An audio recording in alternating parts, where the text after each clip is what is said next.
നമസ്കാരം. Government ITI Malampuzha official YouTube ചാനലിലേക്ക് എല്ലാവർക്കും സ്വാഗതം.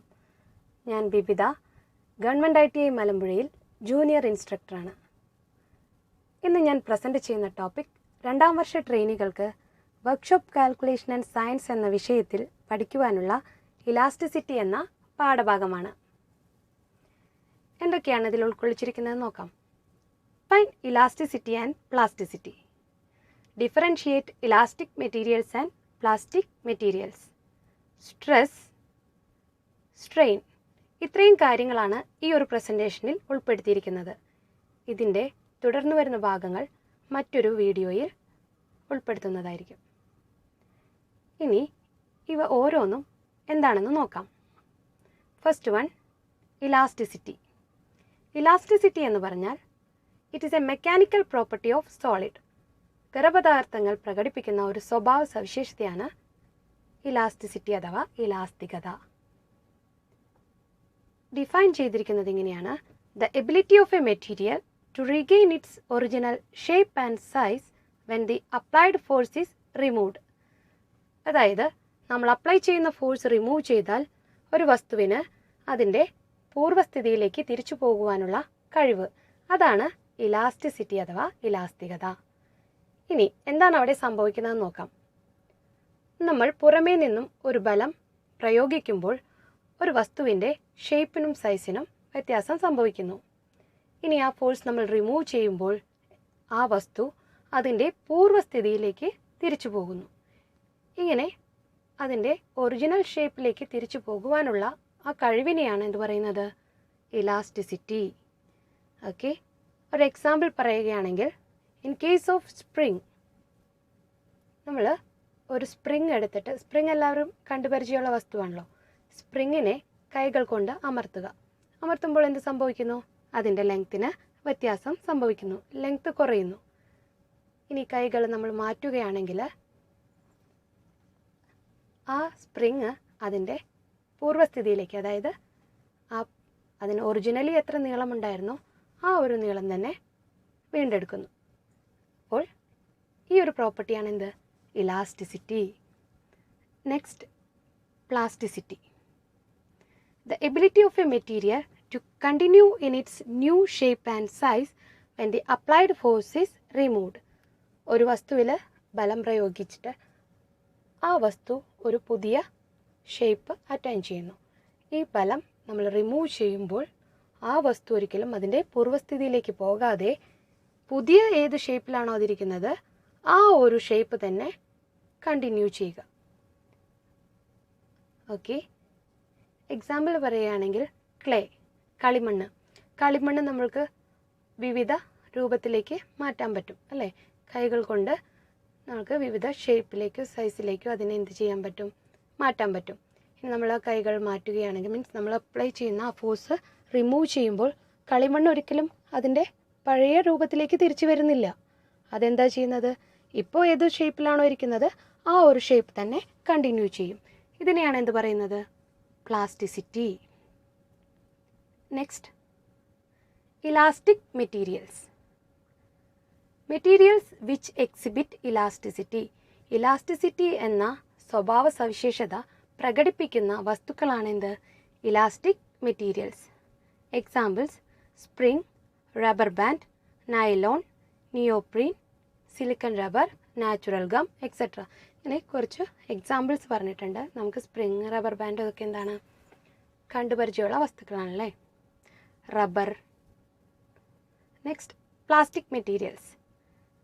Materials which exhibit plasticity. Plasticity എന്ന ഒരു പ്രോപ്പർട്ടി പ്രകടിപ്പിക്കുന്ന വസ്തുക്കളെയാണ് എന്ത് പറയുന്നത്? Plastic materials. Example: clay, paper, celluloid, polyester, polystyrenes, vinyl polymers, et cetera. Plastic materials തന്നെ രണ്ട് തരമുണ്ട്. ഒന്ന് thermoplastic, second one thermosetting plastic. Thermoplastic എന്ന് പറഞ്ഞാൽ അതിൻ്റെ സ്ട്രക്ചറും വിസ്കോസിറ്റിയൊക്കെ നമ്മൾക്ക് മോഡിഫൈ ചെയ്യാൻ സാധിക്കും through proper treatment. Means heating or cooling വഴി നമ്മൾക്ക് എന്ത് ചെയ്യാൻ പറ്റും? അതിൻ്റെ സ്ട്രക്ചറിലൊക്കെ വീണ്ടും വ്യത്യാസപ്പെടുത്താൻ സാധിക്കും. എക്സാമ്പിൾ പോളിസ്റ്റൈറിൻ, സെല്ലുലോയിഡ്, വിനൈൽ പോളിമേഴ്സൊക്കെ ഈ തെർമോപ്ലാസ്റ്റിക്കിന് എക്സാമ്പിളാണ്. തെർമോസെറ്റിംഗ് പ്ലാസ്റ്റിക്കിൻ്റെ കേസിലാണെങ്കിലോ അതിൻ്റെ സ്ട്രക്ചറിനെ വീണ്ടും മോഡിഫൈ ചെയ്യാൻ സാധിക്കില്ല. എക്സാമ്പിൾ വരിക polyurethane, melamine et cetera. Next stress. Stress എന്ന് പറഞ്ഞാൽ it is defined as the deforming force or restoring force or internal opposite force to the external load per unit area. നമ്മൾ പറഞ്ഞു ഒരു വസ്തുവിന് നമ്മൾ എക്സ്റ്റേണലി ഒരു ഫോഴ്സ് അപ്ലൈ ചെയ്യുന്നു. അപ്ലൈ ചെയ്യുമ്പോൾ ആ വസ്തുവിന് എന്ത് പറ്റുന്നു? രൂപമാറ്റം സംഭവിക്കുന്നു. ഇങ്ങനെ ആ വസ്തുവിന് രൂപമാറ്റം സംഭവിച്ചിട്ട് ആ ചേഞ്ചിനെ ഒപ്പോസ് ചെയ്യാൻ വേണ്ടി ആ വസ്തുവിൻ്റെ ഉള്ളിൽ എന്തുണ്ടാവുന്നുണ്ട്? ഒരു റീസ്റ്റോറിങ് ഫോഴ്സ് അഥവാ ഇൻറ്റേർണൽ ഓപ്പോസിറ്റ് ഫോഴ്സ് ഉണ്ടാവുന്നുണ്ട്. ആ ഒരു ഫോഴ്സ് എന്തിനു തുല്യമാണ്? നമ്മൾ അപ്ലൈ ചെയ്യുന്ന ഫോഴ്സിന് തുല്യ മാഗ്നിറ്റ്യൂഡ് ആയിരിക്കും, പക്ഷേ ഓപ്പോസിറ്റ് ഡയറക്ഷനിലായിരിക്കും. നമ്മൾ അങ്ങോട്ട്, അതായത് ഒരു ഡയറക്ഷനിൽ ഫോഴ്സ് പ്രയോഗിക്കുമ്പോൾ അതിൻ്റെ ഉള്ളിൽ അതിനെ ഒപ്പോസ് ചെയ്യുന്ന വിധത്തിൽ നേർവിപരീത ദിശയിൽ ഒരു റീസ്റ്റോറിങ് ഫോഴ്സ് ഉണ്ടാകുന്നുണ്ട്. ഈ റീസ്റ്റോറിങ് ഫോഴ്സ് പെർ യൂണിറ്റ് ഏരിയനെയാണ് എന്ത് പറയുന്നത്? Stress. It is denoted by sigma. Stress P ഒരു sigma is equal to force apply divided by area of original cross section, or stress equal to load or force divided by area. That is stress equal to F by A. F is the force and A is the area of cross section. In SI unit, it is Newton per meter square or Pascal. SI യൂണിറ്റിൽ സ്ട്രെസ്സിൻ്റെ unit എന്താണ്? Newton per metre square ആണ്. ഫോഴ്സിൻ്റെ unit ന്യൂട്ടണും ഏരിയയുടെ unit metre square, അതായത് square യൂണിറ്റ്സും. ഈ ന്യൂട്ടൺ പെർ മീറ്റർ സ്ക്വയറിന് വേറൊരു പേരിൽ അറിയപ്പെടും Pascal. In MKS unit is kilogram per metre square. MKS system, അതായത് മീറ്റർ കിലോഗ്രാം സെക്കൻഡ് സിസ്റ്റത്തിൽ കിലോഗ്രാം പെർ മീറ്റർ സ്ക്വയർ ആണ് എന്ത്? സ്ട്രെസ്സിൻ്റെ യൂണിറ്റ്. അപ്പോൾ സ്ട്രെസ് എന്ന് പറഞ്ഞാൽ ഒന്നുമില്ല, ഒരു യൂണിറ്റ് ഏരിയയിൽ അനുഭവപ്പെടുന്ന റീസ്റ്റോറിങ് ഫോഴ്സ്. ഈ റീസ്റ്റോറിങ് ഫോഴ്സ് എന്തിനു തുല്യമാണ്? നമ്മൾ അപ്ലൈ ചെയ്യുന്ന എക്സ്റ്റേണൽ ലോഡിന് തുല്യമാണ്. Okay, then next one, types of stress. First one tensile stress, second one compressive stress, third one shear stress, fourth one torsional stress. ഇങ്ങനെ 4 തരം സ്ട്രെസ്സുകളാണ് നമ്മൾക്ക് പഠിക്കുവാനുള്ളത്. ഓക്കെ, ഇനി ഓരോന്നും വിശദമായി നോക്കാം. Tensile stress. ടെൻസൈൽ സ്ട്രെസ് എന്ന് പറഞ്ഞാൽ ഒരു വസ്തുവിനെ നമ്മൾ എന്ത് ചെയ്യുന്നു? 2 സൈഡിൽ പിടിച്ച് വലിക്കുക. അപ്പോൾ എന്ത് സംഭവിക്കും? ആ മെറ്റീരിയലിൻ്റെ ലെങ്ത്ത് ഇൻക്രീസ് ചെയ്യും. ഇനി നമ്മൾ പ്രയോഗിക്കുന്ന ആ ബലം, അതായത് ആ വലിക്കൽ നിർത്തുകയാണെങ്കിലോ അത് അതിൻ്റെ പഴയ രൂപത്തിലേക്ക് തിരിച്ചു പോകും. ഒരു എക്സാമ്പിളായിട്ട് എടുക്കുകയാണെങ്കിൽ ഒരു റബ്ബർ ബാൻഡ് എടുത്തിട്ട് വലിക്കുക. റബ്ബർ ബാൻഡിനെ 2 എൻഡിൽ പിടിച്ച് വലിച്ചാൽ അതിൻ്റെ നീളം കൂടും. ഇനി നമ്മളത് റിമൂവ് ചെയ്യുകയാണെങ്കിലോ ആ റബ്ബർ ബാൻഡ് അതിൻ്റെ പഴയ രൂപത്തിലേക്ക് തിരിച്ചു വരും. ഓക്കെ, ഡെഫിനിഷൻ എന്താണെന്ന് നോക്കാം. When a material is subjected to two equal and opposite axial pulls, the material tends to increase its length. The resistance offered against this increase in length is called tensile stress. Okay, ഒരു വസ്തുവിനെ നമ്മൾ എന്ത് ചെയ്യുന്നു? 2 എൻഡിലും പിടിച്ചിട്ട് വലിക്കുന്നു. അപ്പോൾ അതിൻ്റെ നീളം increase ചെയ്യും. ഈ ഇൻക്രീസിനെ ഒപ്പോസ് ചെയ്യുന്ന വിധത്തിൽ എന്തുണ്ടാവുന്നുണ്ട്? അതിൻ്റെ ഉള്ളിലൊരു resistive force or restoring force set up ചെയ്യുന്നുണ്ട്. ഇതിനെയാണ് എന്തെന്ന് പറയുന്നത്? Tensile stress. ഇക്വേഷൻ എന്താണ്? Tensile stress equal to axial pull divided by area of cross section. ആ ഫിഗറിൽ നിങ്ങൾക്ക് കാണാൻ പറ്റും ഒരു സ്പെസിമെൻ രണ്ട് എൻഡിലും പിടിച്ചു വലിക്കുമ്പോൾ അതിൻ്റെ ലെങ്ത്തിൽ എന്തുണ്ടാവുന്നു? ഇൻക്രീസ് ഉണ്ടാവുന്നു. ഓക്കെ, ക്ലിയർ ആയില്ലേ ടെൻസൈൽ സ്ട്രെസ് എന്താണ്? പിന്നെ എക്സാമ്പിൾ പറയുന്നത് നമ്മളുടെ എൻജിൻസിൽ brake is applied, the brake rod is under tensile stress. Brake റോഡിൽ വരുന്നത് ടെൻസൈൽ സ്ട്രെസ് ആണ്. അതുപോലെ ഒരു നട്ടും ബോൾട്ടൊക്കെ ടൈറ്റ് ചെയ്യുമ്പോൾ അവിടെ ഉണ്ടാകുന്നത് എന്താണ്? ടെൻസൈൽ സ്ട്രെസ് ആണ്. പിന്നെ ക്രെയിൻ ഡ്രോപ്പിൽ, ഈ 3 എക്സാമ്പിളും എന്താണ്? ടെൻസൈൽ സ്ട്രെസ്സിന് എക്സാമ്പിളാണ്. Next one is compressive stress. Compressive stress എന്ന് പറഞ്ഞാൽ when a material is subjected to equal and opposite axial pushes, the material tends to decrease its length. The resistance offered against the decrease in length is called compressive stress. ഒരു മെറ്റീരിയലിനെ രണ്ട് എൻഡിലും പിടിച്ചിട്ട് അമർത്തുക, രണ്ട് സൈഡിൽ നിന്നും തുല്യ അളവിൽ ഫോഴ്സ് കൊടുക്കുക. അപ്പോഴെന്തുണ്ടാവും? അതിൻ്റെ ലെങ്ത്തിന് ഡിക്രീസ് ഉണ്ടാവും അല്ലേ, ലെങ്ത്ത് കുറയും. അങ്ങനെ ഈ ലെങ്ത്തിലുണ്ടാവുന്ന കുറവിനെ ഒപ്പോസ് ചെയ്യാൻ വേണ്ടിയിട്ട് ആ വസ്തുവിൻ്റെ ഉള്ളിൽ സെറ്റപ്പ് ചെയ്യുന്ന ആണെന്ത്? Compressive stress. നമുക്കൊരു എക്സാമ്പിളായിട്ട് ഒരു റബ്ബറിൻ്റെ പീസ്, നമ്മുടെ ഇൻസ്ട്രുമെൻറ്റ് ബോക്സിലൊക്കെ റബ്ബർ ഉണ്ടാവില്ലേ, ഇറേസർ, അതെടുത്ത് കൈ കൊണ്ട് അമർത്തുക. എന്തുണ്ടാവുക? അതിൻ്റെ നീളം കുറയും. അപ്പോൾ എന്തുണ്ടാവും? അതിൻ്റെ ക്രോസ് സെക്ഷനിലെ ഏരിയയ്ക്ക് ഒന്ന് ബൾജ് ചെയ്യില്ലേ സെൻറ്ററിൽ. അപ്പോൾ നമ്മൾ ആ കൈകൾ മാറ്റുകയാണെങ്കിലോ അതതിൻ്റെ പഴയ രൂപത്തിലേക്ക് തിരിച്ചു വരും. അപ്പം ഇതാണെന്ത്? Compressive stress. Compressive stress is equal to axial push divided by area of cross section. Another example is compressive stress on connecting rod on the first part of power stroke. Engines in power stroke first part connecting rod അനുഭവപ്പെടുന്നത് എന്താണ്? Compressive stress ആണ്.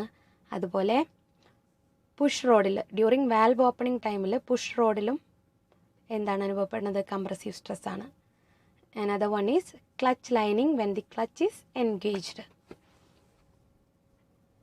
ഈ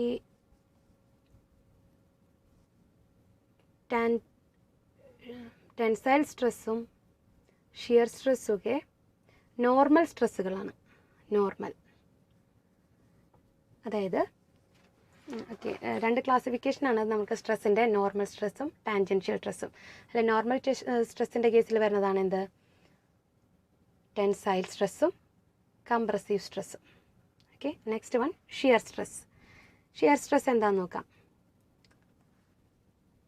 When a material is subjected to two equal and opposite forces acting tangentially across the cross section, the body tends to be sheared off across the cross section. The stress included is called shear stress.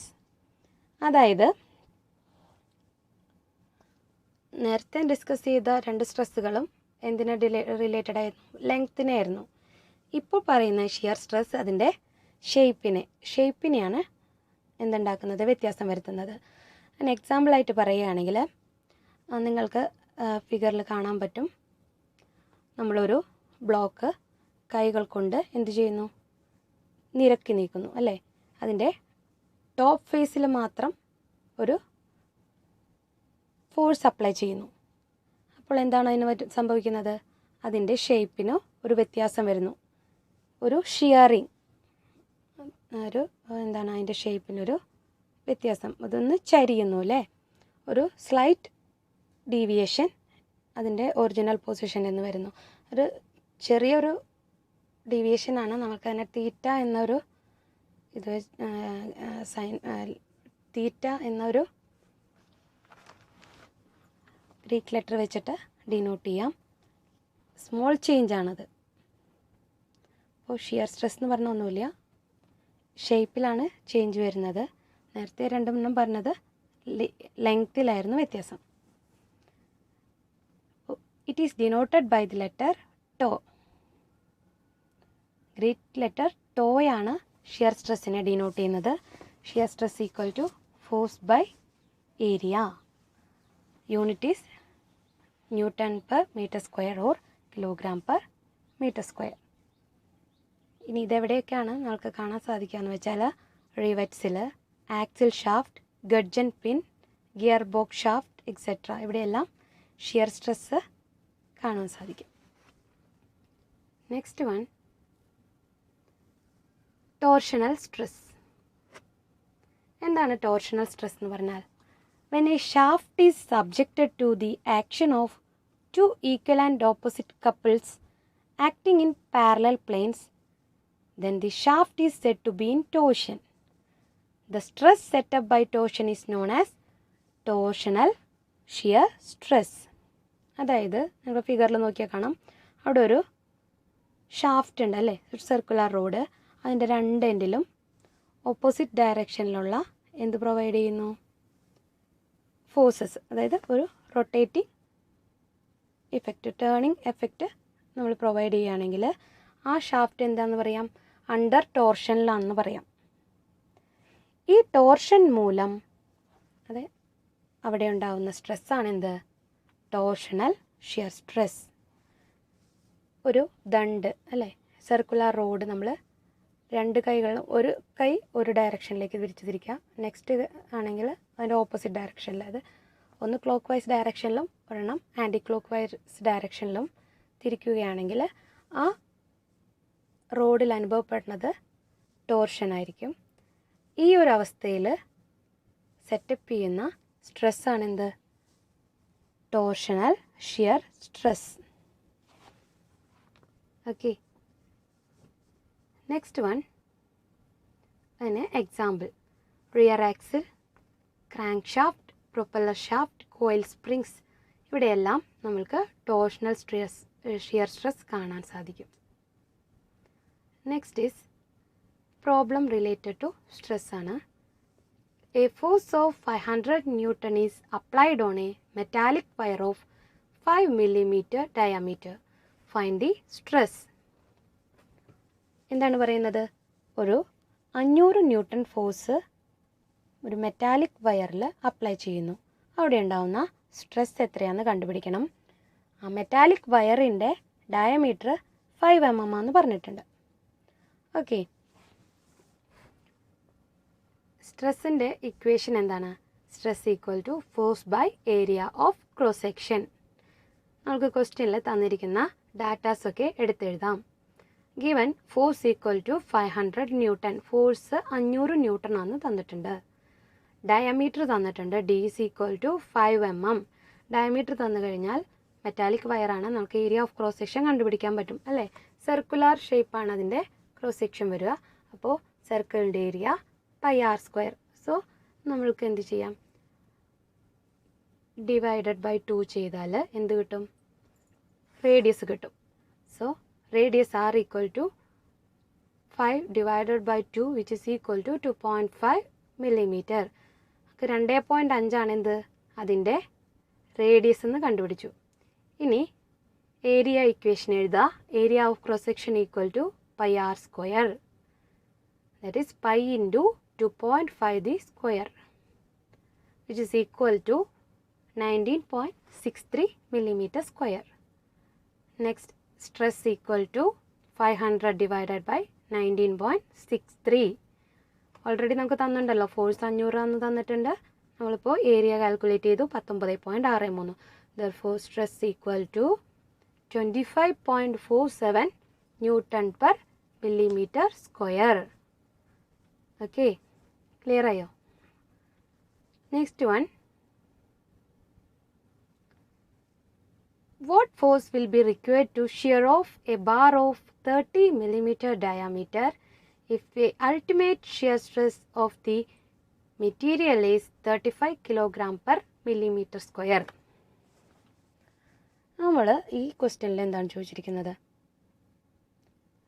എത്ര force വേണ്ടി വരും ഒരു 30 mm ഡയാമീറ്ററുള്ള